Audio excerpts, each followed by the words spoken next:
a une manière de se conduire qui fait que les regards de Dieu vont se tourner vers toi. Et ça, là, l'avènement du Seigneur Jésus, la mort du Seigneur Jésus à la croix n'a pas annulé ça. Alléluia. Je vais vous donner des exemples ce matin. On va même lire le Nouveau Testament, certains passages, tout ça. Mais dans tous ces sagesses, je vais commencer par un point. Amen. Je vais commencer par un point et je vais parler des expériences aussi que j'ai vécues, tout ça, avec les Écritures, tout ça. On va lire tous ensemble et nous allons voir où nous allons aller. Amen. Amen. Amen. Amen. Regardez par exemple Corneille. Qui connaît Corneille? Corneille. Voilà. Corneille faisait des bonnes actions. Il faisait des bonnes actions. Mais il ne connaissait pas la voie qui mène au salut, le Seigneur Jésus-Christ. C'est ça, non? Pendant que Corneille faisait ces bonnes actions-là, un jour, il a eu une vision. Un ange de Dieu est venu le visiter. Alors qu'il ne connaissait pas le Seigneur Jésus. Donc ça veut dire qu'un ange de Dieu ou bien le Seigneur Jésus lui-même, il peut visiter quelqu'un qui ne le connaît pas. C'est clair, non? Maintenant, l'ange va lui dire pourquoi il a visité.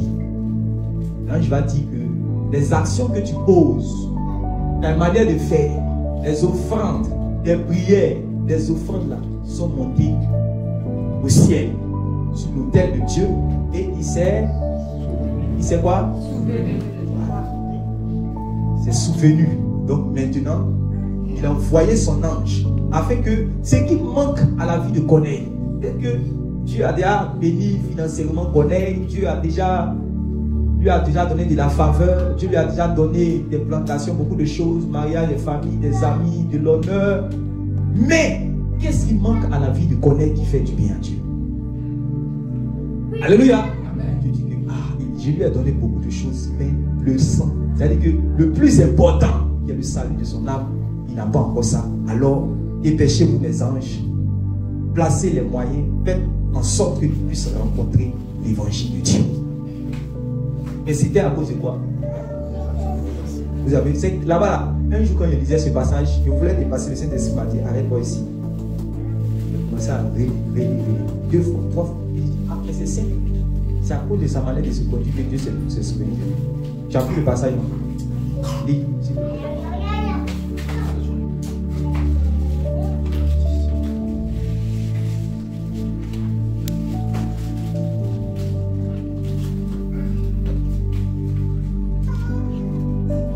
Actes des Apôtres, chapitre 10. À Césarée vivait alors un officier romain nommé Corneille. Il commandait un bataillon d'une centaine d'hommes dans le régiment italien. C'était un homme profondément religieux qui adorait le vrai Dieu avec tous ceux de sa maison. Oui, il était généreux. Il était, soulignez ça, il était généreux envers les juifs pauvres et persévérant dans sa vie de prière. Un jour, vers 3 heures de l'après-midi, il eut une vision. Il aperçut distinctement un ange de Dieu qui entrait chez lui et lui disait: Corneille, Corneille. Tout tremblant de peur, le regarda fixement et demanda: Que veux-tu de moi, Seigneur? L'ange lui répondit: Tes prières et tes largesses en faveur des pauvres ont été remarquées par Dieu, et cela lui a été agréable. Aussi est-il intervenu en ta faveur. Maintenant donc, envoie des hommes à Jaffa et invite à venir ici un homme appelé Simon, que l'on surnomme Pierre. Il loge chez un autre Simon, un ouvrier tanneur qui habite dans une maison au bord de la mer. Dès que l'ange qui venait de lui parler eut disparu, Corneille appela 2 serviteurs et un soldat croyant, tous attachés à sa personne et partageant ses convictions. Il leur raconta ce qui venait de se passer, leur donna les renseignements nécessaires et les envoya à Jaffa. Amen. Amen. Gloire à Dieu. Amen. Quand vous avez entendu toute cette lecture-là, qu'est-ce qu'on a dit clairement sur Corneille? Quelles étaient les dispositions de Corneille? Vous savez, on dit que Dieu fait grâce à qui? grâce à qui il veut, mais aussi, Dieu fait grâce aussi à qui? Aux humbles. Ça veut dire que quand quelqu'un est humble, c'est facile pour lui de trouver grâce aux yeux de Dieu. Est-ce que vous me suivez? Quand quelqu'un est humble, si quelqu'un est orgueilleux, parce que, regardez, quand Dieu voulait sauver, comment il s'appelle? Quand Caïn a fini de tuer Abel, c'est pas ça? Avant même que Caïn allait tuer Abel, quand Caïn avait les dispositions même de meurtre dans son cœur, Dieu est venu vers lui dit que quoi? Faut pas faire ça. Le péché est couché à ta porte. Que si tu agis bien, voilà, tu vas dominer sur lui. C'est ce que Dieu lui a dit. Donc Dieu était venu dans le but de l'empêcher de faire ce qui est mal à ses yeux. Mais quelles étaient les dispositions de Caïn? Il n'est pas de bonnes dispositions. Donc il était orgueilleux. Il était arrogant. Donc quand quelqu'un est arrogant, Dieu peut vouloir lui faire du bien, mais son arrogance résiste à Dieu. Dieu peut avoir un projet de salut, de grâce dans sa vie, mais ses dispositions sont déjà pas bonnes. Étienne disait aux Juifs que vous résistez toujours au Saint-Esprit. Parce qu'Étienne est en train de déballer la parole de Dieu pour pouvoir les sauver, mais eux-mêmes là, c'est comment il va finir de prêcher, on va prendre le caillou pour le lapider à mort. C'est ça, ils sont déjà préparés. L'esprit qui était sur le Père, qui ont tué les prophètes là, c'était déjà sur eux. Ils avaient un coup raide. Ils étaient rebelles et endurcis. Ils ne voulaient pas entendre la parole de Dieu. Donc, quelqu'un comme ça, là, tu vas expliquer tout ce que tu veux. Il n'est pas dans les dispositions pour comprendre. Vous comprenez, non? Si quelqu'un se dit que, par exemple, je connais tout, quand il est assis, si tu veux, il faut venir prêcher avec un bon cœur. Il faut prêcher authentiquement la parole de Dieu. Mais lui, là, il a déjà dit que ce que tu vas dire, je connais déjà. Un prédicateur avait fait 40 ans de ministère et puis il partait partout avec sa femme pour prêcher. Écoutez bien ce témoignage. Donc, elle, depuis que son mari a commencé à prêcher là, elle entend toujours les prédications. Elle connaît, quand il commence à prêcher, elle connaît où il va commencer, où il va terminer. Parce que depuis qu'ils ont commencé à prêcher à 10 personnes, partir de village en village, de lieu en lieu, elle connaissait toutes les prédications de son mari. Donc quand son mari prêche, elle est ailleurs. Parce qu'elle sait que elle connaît où il va commencer, où il va terminer, elle connaît la prédication. Dans leur parcours là, elle a attrapé une maladie. Et la maladie là a duré c'était là, dans son corps chaque fois. Elle faisait l'œuvre de Dieu avec son mari, mais il y avait une maladie là dans son corps.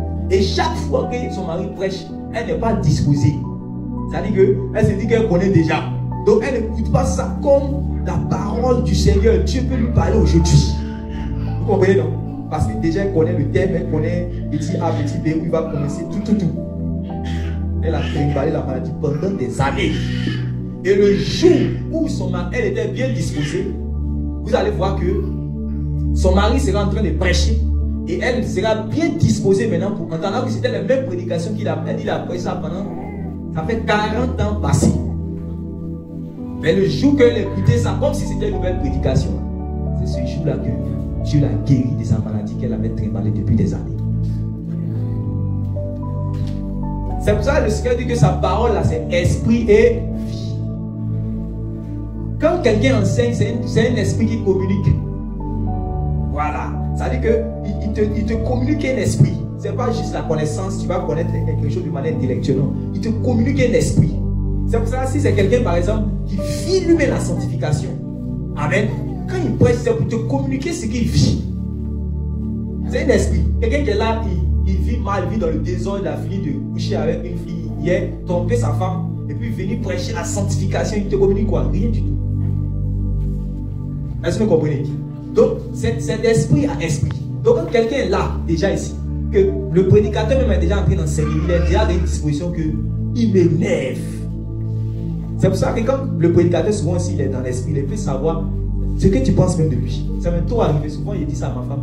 Quand on est assis, il dit que, voilà, c'est que quand je prêchais que tel parle à tel point, quand je faisais tel truc, le Seigneur m'a montré les dispositions de tel frère. Et puis surtout que je suis prophète. Donc je peux savoir les dispositions très facilement à la grâce de Dieu. Vous comprenez? Donc quand tu ne reçois pas l'enseignement, il sait, il peut savoir. Même quand un enseignant, pas pas de la parole, enseignant même qui est à l'école là. Il connaît les élèves là. Quand il est en train de donner le cours là, quand tu es distrait, tu n'as pas, ou bien toi-même là, tu es poli, mais tu es passant là, il sait déjà. Est-ce que vous comprenez? Voilà. Lui, mais les autres qui sont bien disposés, venez vous asseoir devant, les autres à derrière là-bas. Amen. Donc, ici, ils sont en train de parler, tout ça, ils sont en train de parler de quoi? Des dispositions. Il y a des gens qui ont déjà des dispositions d'humilité. Quand ils sont humbles, ils sont comme des enfants. Je dis que si vous ne devenez pas comme des enfants, vous ne pouvez pas rentrer dans le royaume. Donc, pour rentrer dans le royaume, là, il faut devenir comme un enfant. Amen. C'est une disposition. Il fait grâce aux humbles.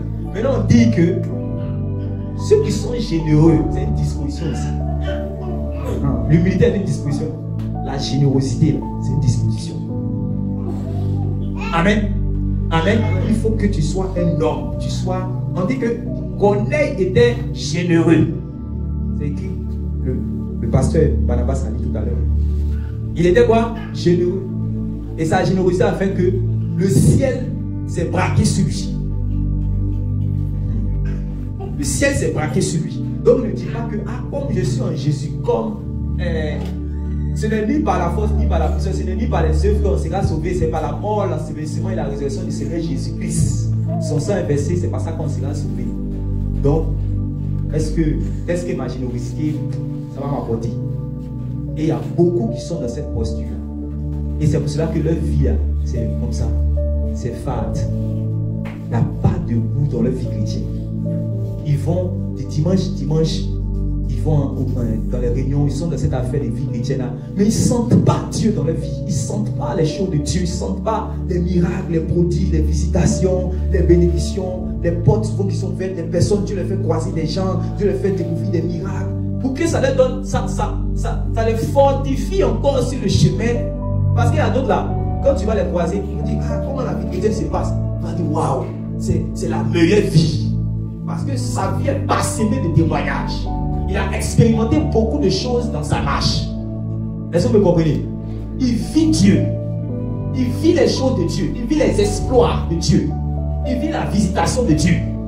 Mais il y a d'autres, ils ne sentent pas Dieu. Ça fait 5 ans, ça fait 10 ans. Ils ne sentent pas Dieu. Mais ils vont chaque dimanche. Des programmes en programme. Mais lui, il sait que c'est bizarre. Et il y a d'autres aussi. Il y a des portes même. C'est-à-dire que tu peux s'ouvrir facilement. Mais leur manière de se conduire, la disposition font que c'est toujours fermé. Et c'est de ça que on ne tourne pas. Amen. C'est très important. Alléluia. Dans toutes ces sagesses-là, je vais parler aujourd'hui de la générosité. Amen. Amen. Amen. On va prendre 1 Corinthiens chapitre 9.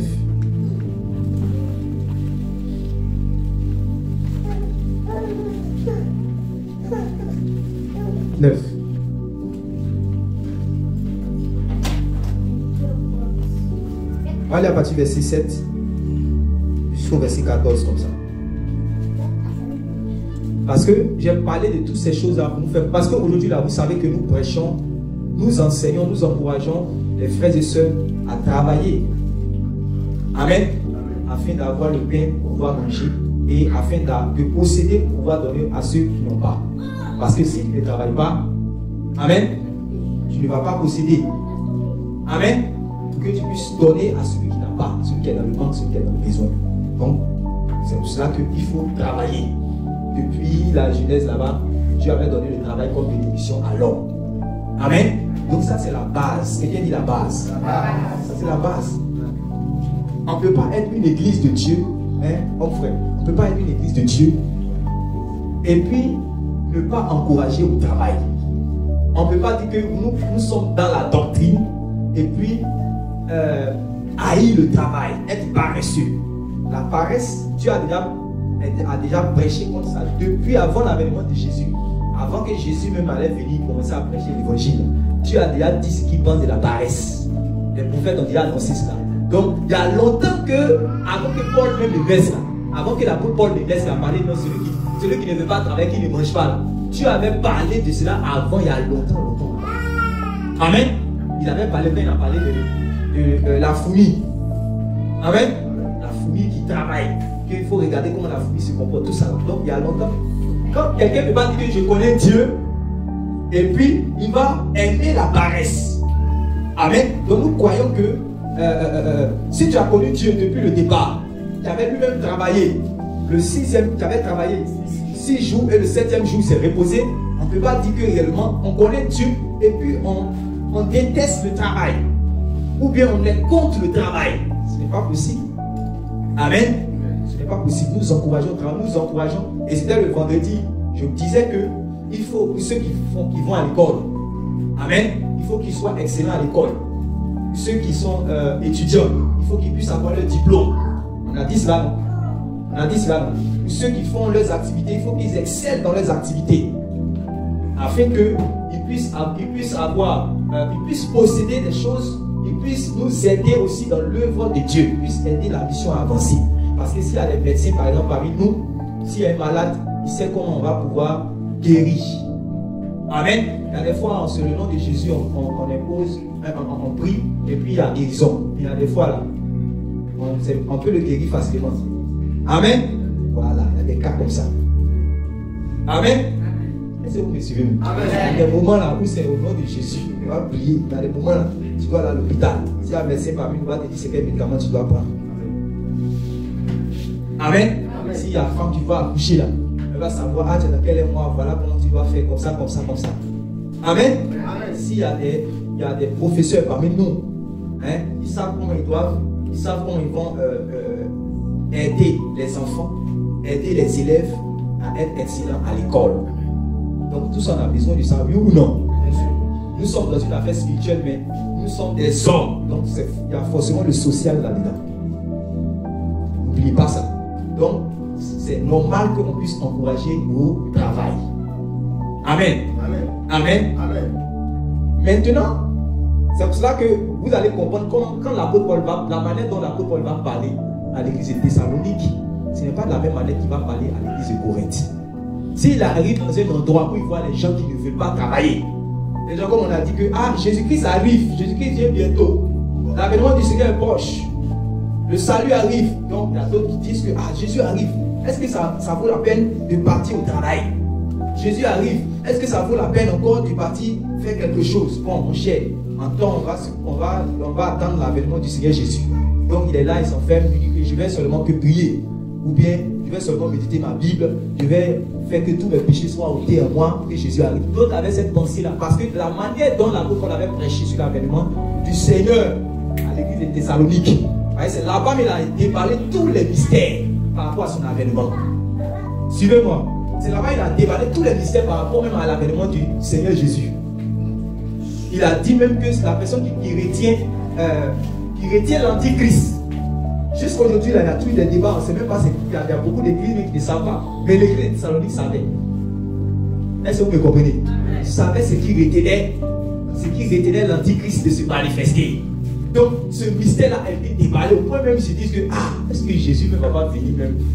Amen. Donc, ils sont devenus inactifs. Surtout qu'ils étaient dans une ville où c'était comme auprès d'un grand port, il y avait beaucoup d'activités. Et la plupart des frères et sœurs qui ont été gagnés, c'était des gens qui faisaient, comme on peut dire, le dossier, le travail manuel.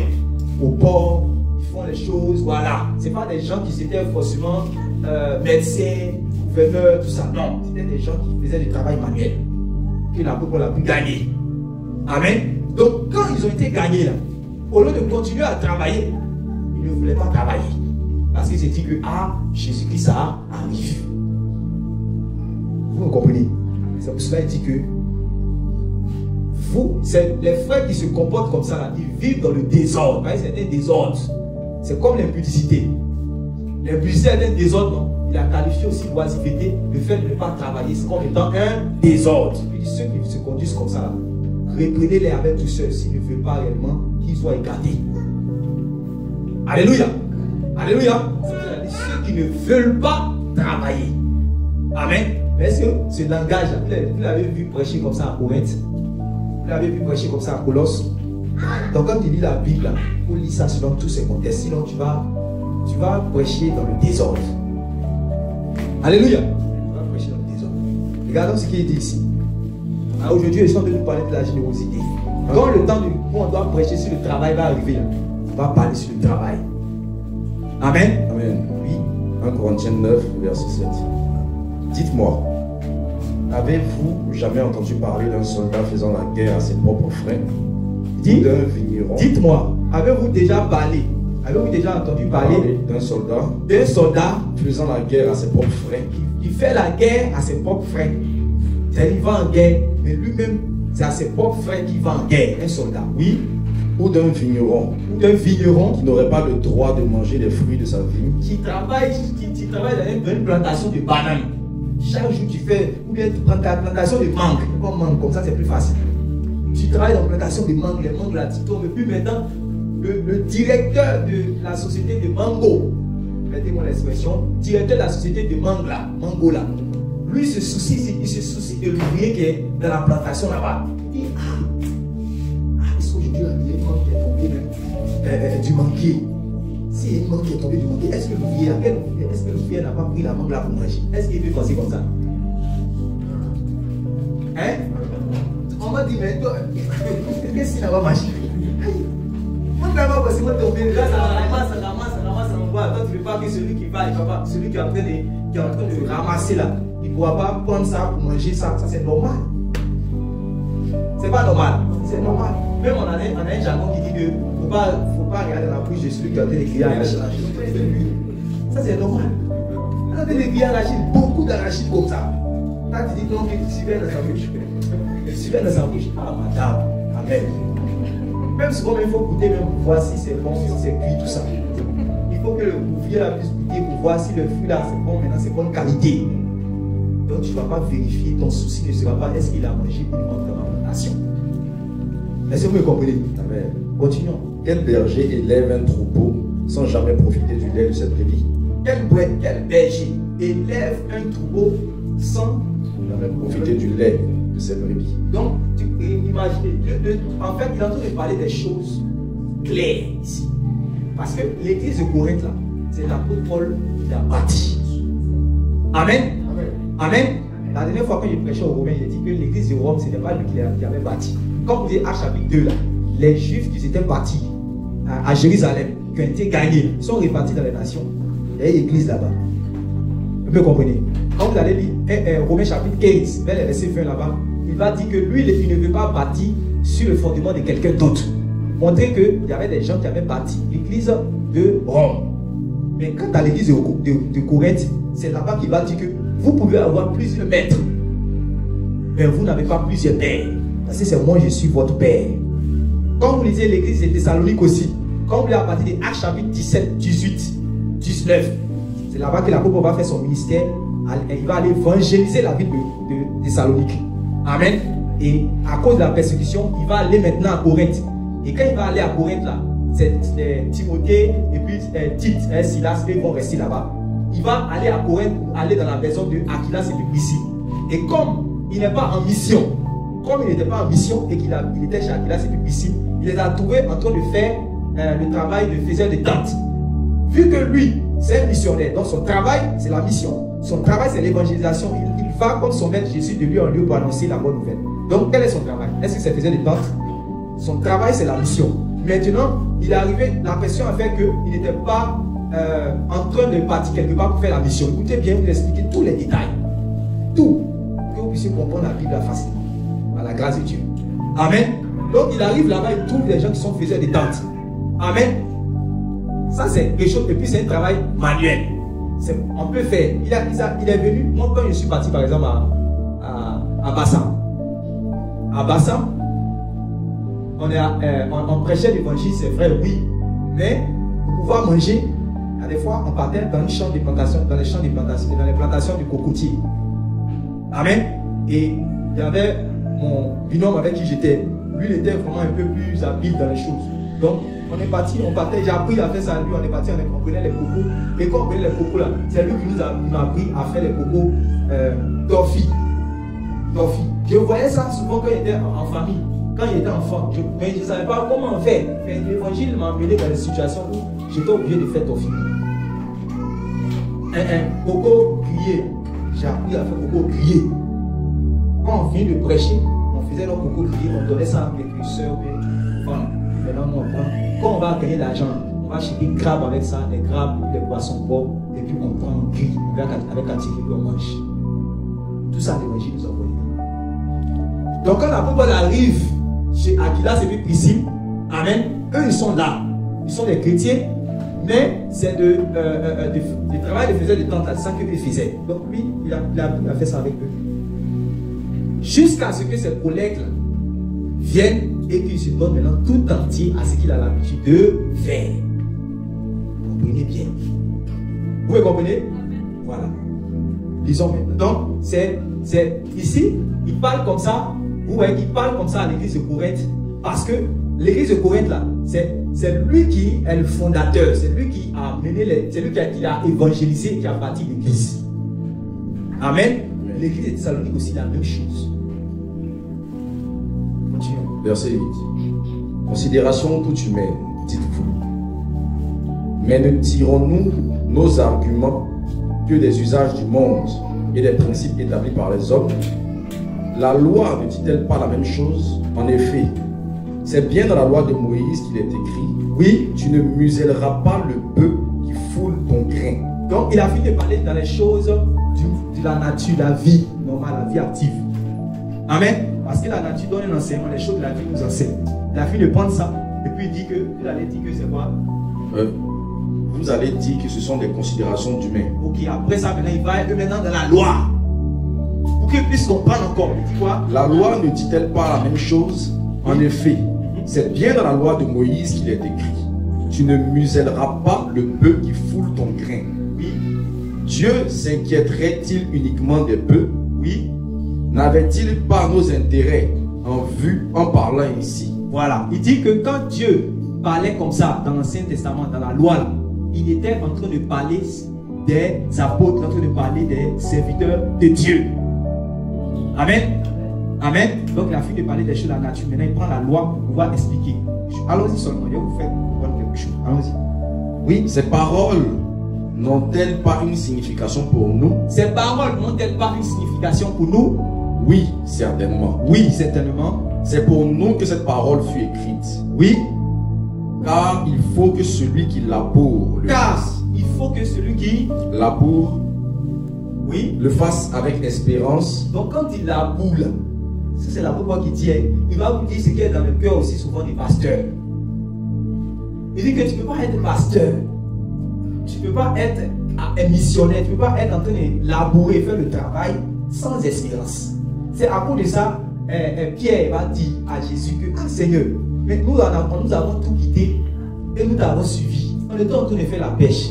Tu nous as dit de laisser la pêche, de venir faire ton œuvre. On était en train de, moi Lévi, j'étais en train de faire mes impôts. J'ai laissé ça, tu dis de te suivre. Maintenant on va, on ne sait pas où on s'en va, on fait ton œuvre là. Nous là, qu'est-ce qu'on va? Mais quand tu es pasteur et tu veux nier ça là, c'est que toi tu es menteur. Et quand tu es laboureur, tu laboures avec une espérance. C'est pas moi qui dis, c'est l'apôtre Paul qui dit ça.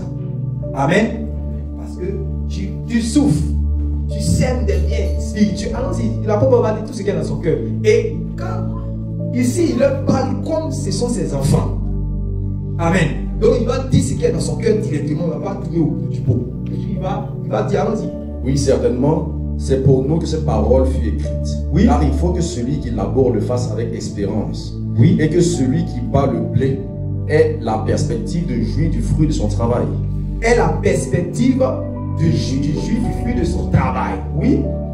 Puisque nous avons semé parmi vous des biens spirituels. Puisque nous avons semé parmi vous des biens spirituels. Serait-ce de notre part une prétention exorbitante si nous attendons de vous quelques avantages matériels? Est-ce que si j'espère maintenant de la personne avec qui j'ai sémé réellement des biens spirituels, si j'espère des biens, des avantages matériels, est-ce que je suis un profiteur? Est-ce que je suis un profiteur? C'est ça que l'apôtre Paul est en train de dire. Parce que en ce moment-là, l'apôtre Paul dit, allons-y, vous finissez la lecture d'abord. Du moment que d'autres exercent ce droit sur vous, il dit du moment que d'autres exercent ce droit sur vous, ne l'aurions-nous pas à plus forte raison? Oui. Eh bien, nous avons préféré ne pas en user. Oui. C'est consciemment que nous avons renoncé à notre liberté. Oui. Comme nous renonçons à tout et nous supportons patiemment toutes les sortes de privations, afin d'éviter de placer un obstacle quelconque sur le chemin de l'évangile de Christ. Amen. Merci, sois béni. Acclamons la parole du Seigneur. Puis là-bas, il a fini de fonder, parce que vous savez que quand vous vient Corinthiens chapitre 3, il va commencer à dire, il y a d'autres qui sont déjà fait des groupes. L'apôtre a fini de bâtir, il y a d'autres qui sont déjà dit, ah, moi je suis déjà de Pierre, moi je suis d'Apollos, moi je suis de ceci. Parce que j'entends dire de la maison de Chloé que d'autres disent que vous sont de l'autre côté, d'autres ils sont de l'autre côté, d'autres sont de Apollos, voici. Mais là, pourquoi dire que c'est vrai que lui, il a posé le fondement, les gens sont venus bâtir là-dessus. Mais n'oubliez pas que c'est lui qui a commencé quand même l'œuvre. Aujourd'hui, il a de souffrir, vous parlez comme naturellement. Moi, je crois que Dieu, c'est Dieu qui parle dans l'esprit, qui parle par l'esprit. Donc, il y a des moments où je peux donner des moments, des nourritures solides. Je vous donne ça. Il y a des moments où je vous dis des choses simples, mais je vous donne des choses solides afin que vous puissiez grandir. Est-ce que vous comprenez? L'apôtre Paul dit que lui, il voit que maintenant, il n'est pas sur place. Il y a déjà des pasteurs qui sont venus. Il y a déjà des évangélistes qui sont venus. Il y a déjà des prédicateurs. D'autres sont venus prêcher même pour leur vente. D'autres sont venus prêcher pour avoir de l'argent. L'apôtre Paul, lui, l'évangile l'a mené encore, dans la persécution l'a mené loin de l'église qu'il a fondée. Vous comprenez, non? Maintenant, il souffre aussi. Il souffre à l'extérieur. Comme les missionnaires qui sont ici, là, vous allez voir. Vous allez comprendre tout ce que l'apôtre Paul dit là. Quand vous allez vivre les choses là, vous allez comprendre. Donc, il est loin maintenant d'eux. Mais il entend non seulement que souvent il y a des gens qui prêchent un faux évangile. Et il y a d'autres aussi qui prêchent pour les enlever, pour lui l'enlever même dans le cœur de ses enfants dans la foi. Vous comprenez tout ça?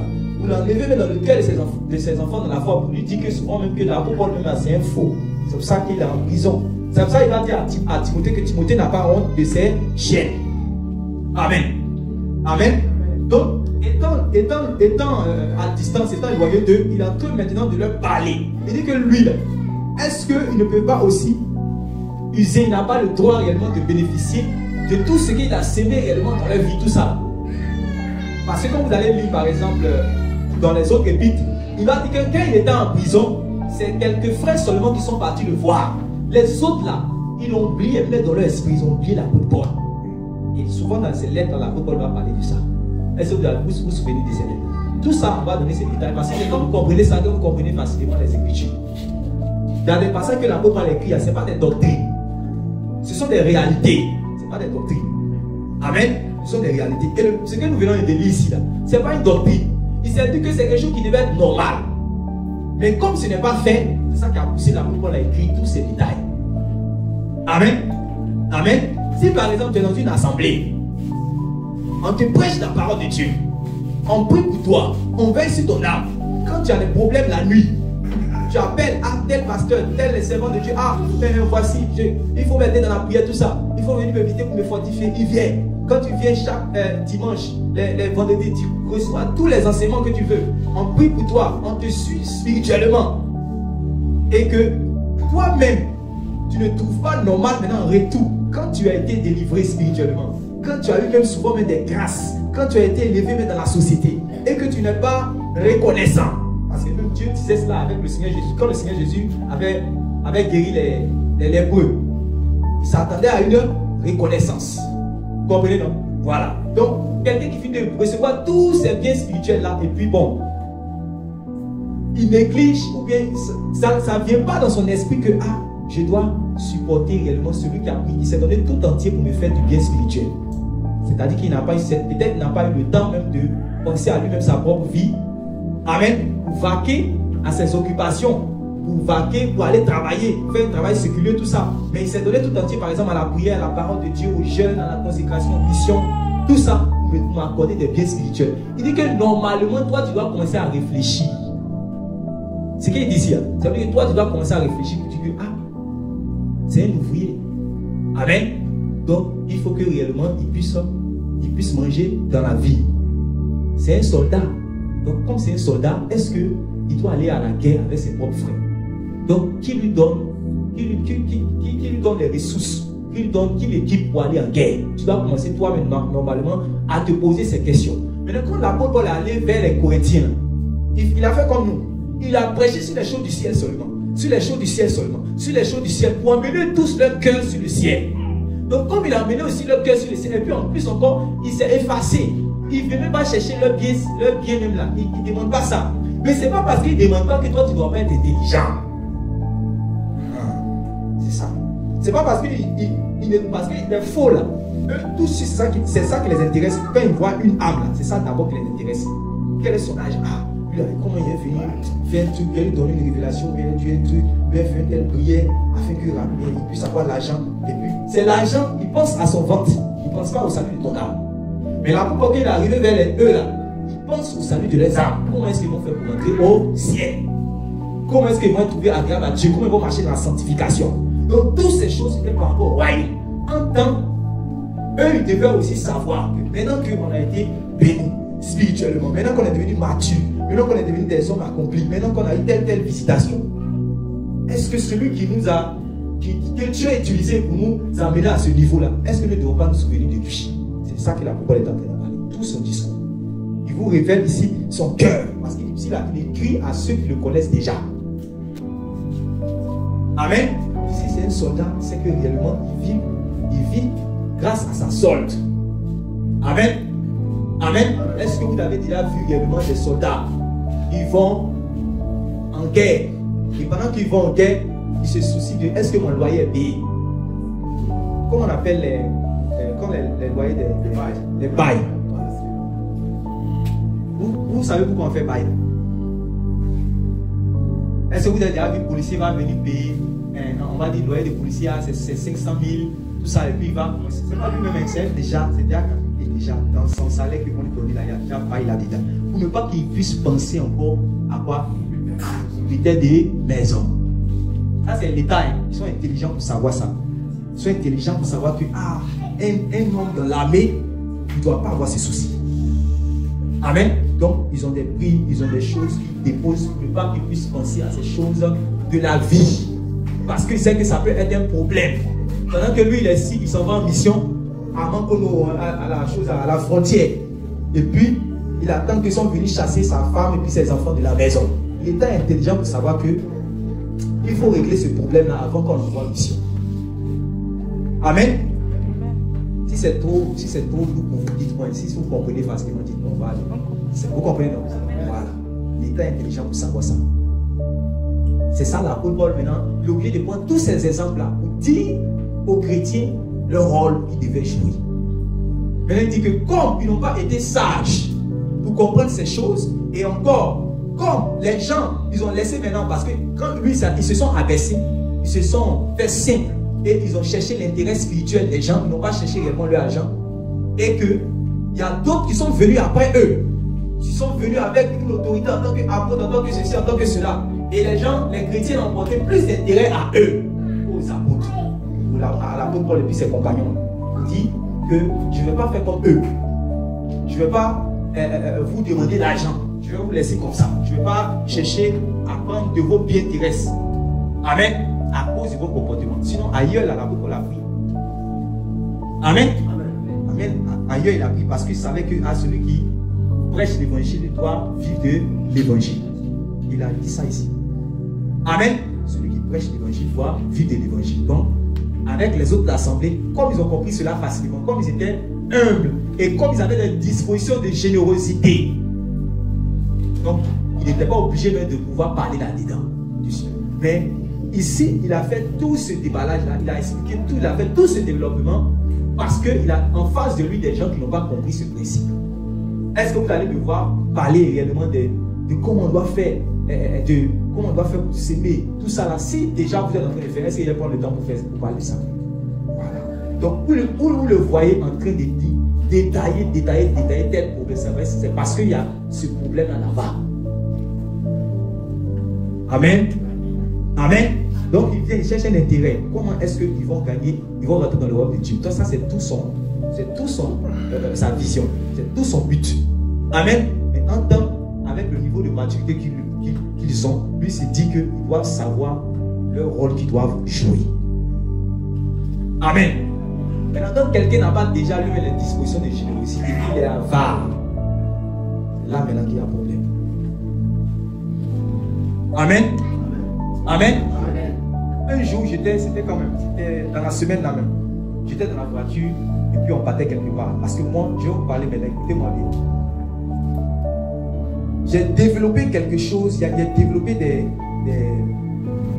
des aptitudes, des habitudes depuis ma marche chrétienne. Écoutez-moi bien. Si je suis avec un homme de Dieu, un serviteur de Dieu, souvent même un chrétien, puisque même quand j'étais païen même là, j'étais quelqu'un, voilà, si ma soeur est ici assis avec mes amis, si ici assis avec mes amis, en train de boire, tout ça là, quand j'étais dans le monde, j'étais dans le péché. Si on va quelque part, il y a d'autres eux là, ils ont l'argent dans leur poche. Il peut avoir 50 000 dans sa poche, et puis les autres ont 1000 francs, 1000 francs. Maintenant, on doit prendre le taxi pour aller là. Lui, il a 50 000, les autres ont 1000 francs, 1000 francs. On va dire, ah, on va faire assaut. On va faire assaut. Il faut donner 200. Je vais donner 200, puis on va payer le taxi 1000 francs pour partir. Vous comprenez? Les gens sont comme ça. Puis quand ils viennent à Jésus là, ils sont comme ça aussi. Jésus ne les a pas délivrés de ça. Donc moi, quand même j'étais là, je me dis que ça là, c'est la méchanceté. Vous me comprenez? C'est la méchanceté parce que ce qui est dans ma poche là, c'est plus beaucoup que tout ce qu'ils ont. Donc pourquoi ne pas directement payer en même temps le transport? Amen. Pourquoi ne pas payer directement le transport? Donc ça, quand tu payes par exemple le transport, tu payes la nourriture, tu fais telle chose, on appelle ça la générosité. Maintenant, dans ma marche, j'ai demandé à Dieu, est-ce que la générosité là, est-ce que c'est un fruit de l'esprit? Parce que tant que tu ne sais pas, est-ce que ça c'est fruit de l'esprit, ou bien si ça vient de Dieu, ou bien c'est l'homme, ou bien tout ça là, est-ce que ça là, ça te fait travailler en ton salut? Est-ce que c'est bon? Mais quand tu ne sais pas tout ça là, c'est là que ta vie chrétienne est bizarre. Donc quand je suis venu dans le Seigneur, j'ai compris que ça, c'est un fruit de l'esprit.